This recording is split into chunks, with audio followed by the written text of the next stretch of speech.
Hello, nerds! Thank you for joining me here on Nerd News Clips. This is the second channel. This is the place for all of the short-form content as well as the individual sections and just generally speaking smaller things. If you are into the longer form content, youtube.com/generallynerdy is the place to go see that. With that out of the way, let's get into this.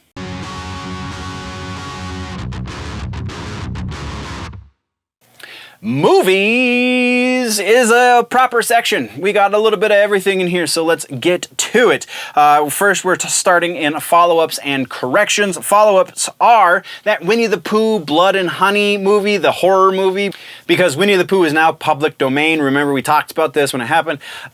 So there's a really interesting video over on YouTube talking about the scoring of the movie. It's not really news, but I had nowhere else to put it, and it was really worth a mention. This is incredibly interesting. I'm very intrigued by how this soundtrack or score or whatever the hell is going to turn out after watching this video, because you get a honey violin. There is legitimately a violin encased in a honeycomb that they're using as one of maybe even the prime instrument for this soundtrack, which is odd and perfect all at the same time. You can find the link to that video down in the description because it's just too odd to pass up, so go check that out. Next on the follow-ups list, we have Roadhouse. Pretty sure we talked about this previously. Jake Gyllenhaal, for the TLDR, Jake Gyllenhaal is going to be fronting the reboot version of Roadhouse, made famous by Patrick Swayze. Well, the follow-up this week is that Conor McGregor, UFC bad boy extraordinaire, is going to be making his acting debut in this movie opposite Jake Gyllenhaal, which, okay, sure.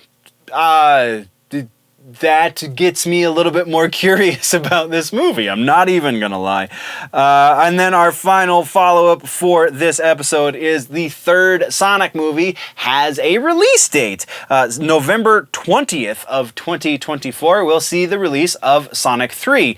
Wasn't 100% aware that it had been greenlit, but now you know it's been greenlit and it actually has a release date. Whether or not it sticks to that release date very much remains to be seen, though I would imagine they have all of their digital assets in line. It's just going to be a matter of filming the live action bits, and I mean, it's primarily a kids movie, so that should be pretty quick.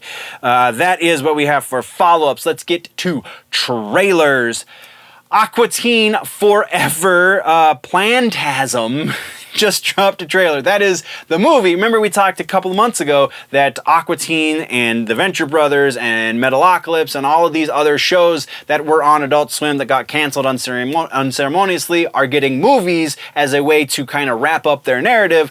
I don't know that that's necessarily the case exactly with Aqua Teens, but it's going to be another Aqua Teens movie. It's going to be coming to physical release and digital download this November, and then it will be available on HBO Max and streaming on Adult Swim sometime later in 2024.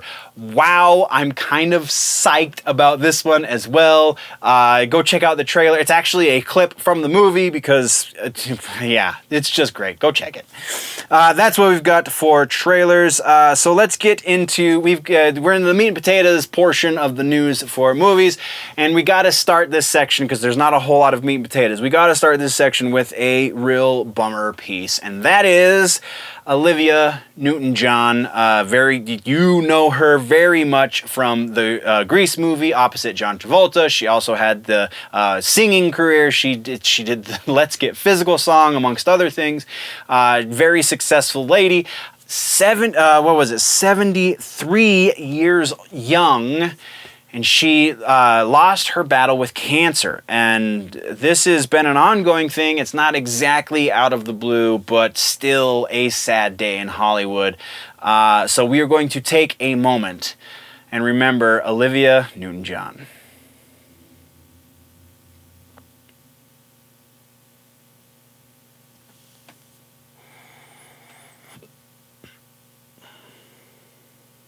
Okay.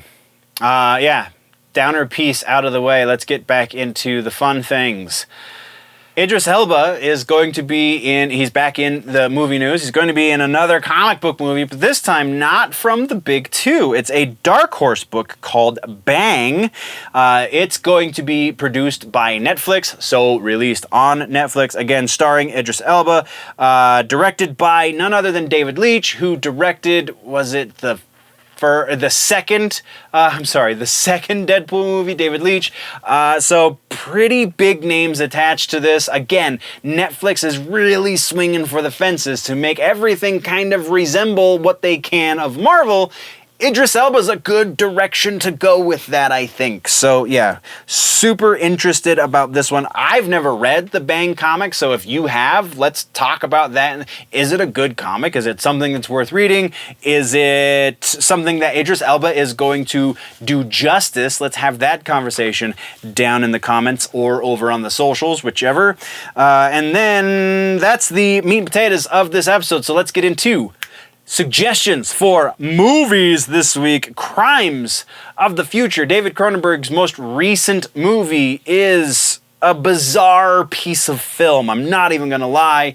Cronenberg does weird things, generally speaking. However, his more recent stuff, being History of Violence and Eastern Promises, both fantastic movies. Eastern Promises, one of my strange movies that I can't explain why I love it. I just think it's a great movie on so many levels.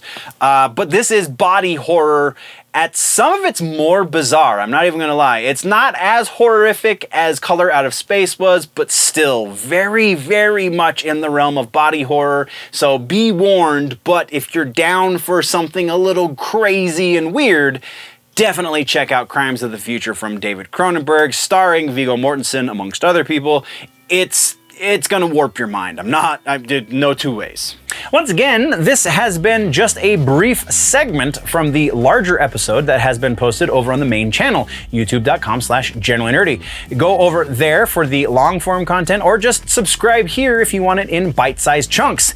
Thank you very much for joining me, nerds. We'll see you in the next one. Before we go though, always remember that if it's generally nerdy, it's probably here.